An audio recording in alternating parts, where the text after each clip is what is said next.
ഇതൊരു സ്ലീപ്പർ കോച്ചിന്റെ അവസ്ഥയാണ്. ഹായ്, നിങ്ങൾക്കാർക്കെങ്കിലും വാരണാസി പോകാൻ പ്ലാൻ ഉണ്ടെങ്കിൽ ഒരു 60 ദിവസത്തിന് മുന്നെങ്കിലും ട്രെയിൻ ടിക്കറ്റ് ബുക്ക് ചെയ്യാം. കാരണം ഞാനും എൻ്റെ ഫ്രണ്ടും ഈ അടുത്ത് വാരണാസി പോകാൻ ഒരു ട്രിപ്പ് പ്ലാൻ ചെയ്യുന്നുണ്ടായിരുന്നു. 2 ആഴ്ചയ്ക്ക് മുന്നേ ഞങ്ങൾ ട്രെയിൻ ടിക്കറ്റ് ബുക്ക് ചെയ്യുന്നുണ്ട്.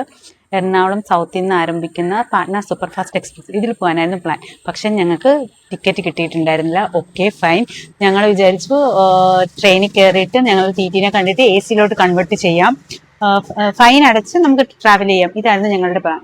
പക്ഷേ ഞങ്ങൾ ആ ട്രെയിനിൽ ഉണ്ടായിരുന്ന 5 ടി കാണുന്നുണ്ട്. പക്ഷെ 5 ടിയും ഒരേ സ്വരത്തിൽ പറഞ്ഞു പറ്റത്തില്ല, തിരൂരോ തൃച്ചിയോ എത്തുമ്പോഴത്തേക്കും തിരക്ക് കൂടുതലാണ്, പിന്നെ അവിടെ നിന്ന് ഒന്നും ചെയ്യാൻ പറ്റാത്ത അവസ്ഥയാണ്. ഓക്കെ, എന്നിട്ടും ഒരു ടി പറഞ്ഞു നിങ്ങൾ സ്ലീപ്പറിൽ വെയിറ്റ് ചെയ്യും, നമുക്ക് നോക്കാമെന്ന്. അങ്ങനെ ഞങ്ങൾ സ്ലീപ്പറിൽ വെയിറ്റ് ചെയ്യുകയാണ്.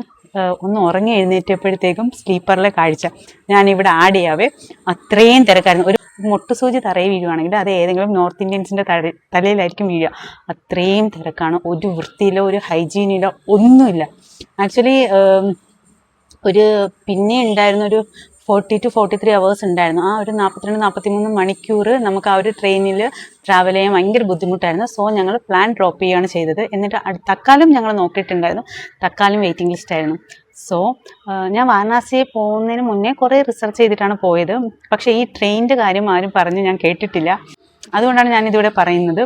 സോ നിങ്ങൾക്ക് ആർക്കെങ്കിലും പ്ലാൻ ഉണ്ടെങ്കിൽ ഒരു 60 ദിവസത്തിന് മുന്നേ, അറ്റ്ലീസ്റ്റ് ഒരു 60 ദിവസത്തിന് മുന്നേ ടിക്കറ്റ് എടുക്കാൻ ശ്രമിക്കാം. ഇല്ലെങ്കിൽ ബുദ്ധിമുട്ടായിരിക്കും. സോ പിന്നെ ജനറലും സ്ലീപ്പറും ഒക്കെ ഇതുപോലെ എക്സ്പീരിയൻസ് ചെയ്യണം എന്നുള്ളവർക്കാണെങ്കിൽ അത് ചൂസ് ചെയ്യാം.